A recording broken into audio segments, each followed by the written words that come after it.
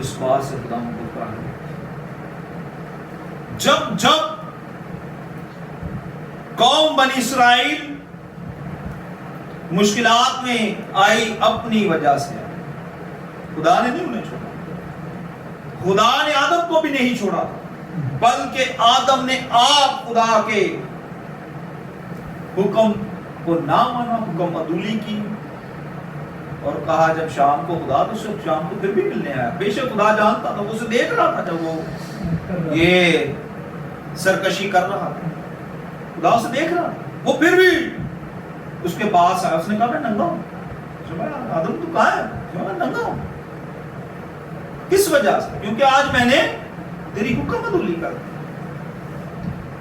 خدا نے آدم کو نہیں نکالا، آدم خود بلکہ خدا کی حضوری سے نکل گیا، ان برکات کو، ان اختیارات کو خدا نے اسے برکت دی تھی، اس نے کہا پھلو بڑھو اور زمین کو، یہ برکات تھی، اس نے اختیار دیا تھا کہ جس کا تو نام جیسے تو چاہے ویسے کر، یہ اس کو آدم کو کیا دیا تھا؟ اس نے اختیار دیا۔ اب اس اختیار کو، ان برکات کو کس نے چھوڑا؟ آدم۔ قوم بنی اسرائیل نے بھی یہی گناہ کیا کہ انہوں نے خدا کو چھوڑا۔ آج جب ہم اپنے ماحول پر غور کرتے ہیں، ہم شاید جیسے آج جمعرات کی عبادت ہے، اس بات پر غور کرتے ہیں کہ ہمیں شفا کی ضرورت ہے، بحالی کی ضرورت ہے، ہمیں ان چیزوں کی ضرورت ہے، ہم سیکنڈری جو بالکل چھوٹی چھوٹی چیزیں نا ان پر ہم خیال کرتے ہیں، شاید ہم موعظات پر، نئے عہد نامہ پر کلام کو سننے کو بہت پسند کرتے ہیں، لیکن در حقیقت جو ہماری روٹ ہے، جو ہماری بنیاد ہے، وہ پرانا عہد نامہ جو ہمیں سکھاتا ہے کہ خدا کیا ہے، وہ کس طرح اپنے لوگوں سے پیار کرتا ہے، اور وہ کس طرح چاہتا ہے کہ اس کے لوگ اس سے محبت کریں، اس کے احکامات پر چلیں، تاکہ وہ مشکلات اور بیماریوں میں اور پریشانیوں میں، تکلیفوں میں آئیں۔ کیونکہ پرانا عہد نامہ ہمارے لیے یوں بھی سبق ہے کہ اس سے ہم سیکھتے ہیں کہ غیر اقوام کے پاس جب بھی لوگ گئے وہ مشکلات میں آئے، جب بھی لوگ شیر و شکر ہوئے وہ مشکلات میں، خدا نے جو دنیا کا سب سے عقل مند طاقتور شخص تھا وہ جا ملا تو وہ ختم ہو گئے، تو جب وہ ختم ہو گیا اور میں رہا، تو جتنی عقل رکھتے ہیں، جتنی طاقت قوت رکھتے ہیں، ہم اکثر کہتے ہیں ہم اس ملک میں ہماری قوت ہی نہیں، طاقت ہی نہیں، تو پھر ہمارا تو اس کا تو کوئی نہیں، اور اگر ہم اس گناہ کو کریں گے تو پھر ہمارا کیا حال ہوگا؟ شاید آج جن مشکلات کا ہم سامنا کر رہے ہیں، شاید آج جن تکلیفوں کا، دکھوں کا، اظہار احسانی کا ہم سامنا کر رہے ہیں، اس کی ایک وجہ یہ بھی ہو کہ ہم بھی انہی گناہوں میں، انہی حرکات و سکنات میں مبتلا ہیں جس میں قوم بنی اسرائیل مبتلا ہے۔ ہم بھی اپنے خدا کو شاید بھول چکے ہیں، ہم شفا چاہتے ہیں، ہم بحالی چاہتے ہیں، ہم ہر ایک اچھی چیز چاہتے ہیں، ہر اچھی برکات چاہتے ہیں، اختیار چاہتے ہیں، زور چاہتے ہیں، طاقت چاہتے ہیں، لیکن خدا کے ساتھ چلنا نہیں چاہتے۔ یرمیہ نبی کی کتاب میں ہم نے دیکھا ہے، اس بات کو سیکھا ہے کہ میرے لوگوں نے مجھ خدا چھوڑ دی، شاید ہم بھی خدا کو بھول گئے۔ آج اتنی روشنی ہے، ہر گھر میں ٹی وی چینل چل رہا ہے، کوئی نہ کوئی وہاں سے کلام بھی سنا جا رہا ہے، ہر وقت ہم گیتوں کو بھی نیٹ سے بھی ہم دیکھ رہے ہیں، لیکن پھر ہم ان مشکلات کا کیوں سامنا کیے ہوئے ہیں؟ شاید ہم قوم بنی اسرائیل کی پیروی کر رہے ہیں، وہ بھی خدا کے لوگ تھے، خدا کا نام لے رہے تھے، قربانیاں چڑھا رہے تھے، سب کچھ کر رہے تھے، لیکن وہ بھی دو کشتیوں میں سوار۔ مقدس متی رسول کے انجیلی بیان میں یسوع مسیح نے کہا کہ ایک نوکر دو مالکوں کی خدمت، شاید ہم دو مالکوں کی خدمت کر رہے ہیں۔ یہی وجہ ہے کہ ہماری برکات رکی ہوئی۔ اگر ہم خدا سے برکات کو چاہتے ہیں، چاہتے ہیں کہ ہم بحال ہوں، سرفرازی حاصل کریں، تو ضروری ہے ہمیں اپنی زندگیوں پر اور ہمیں اپنی روش سے باز آنا ہوگا اور خدا کی طرف لوٹنا ہوگا، اس کے احکامات کو ماننا ہوگا۔ خدا آج کے کلام کے وسیلہ سے ہم سب کو بڑی برکت دے اور اس پر عمل کرنے کا فضل بخشے۔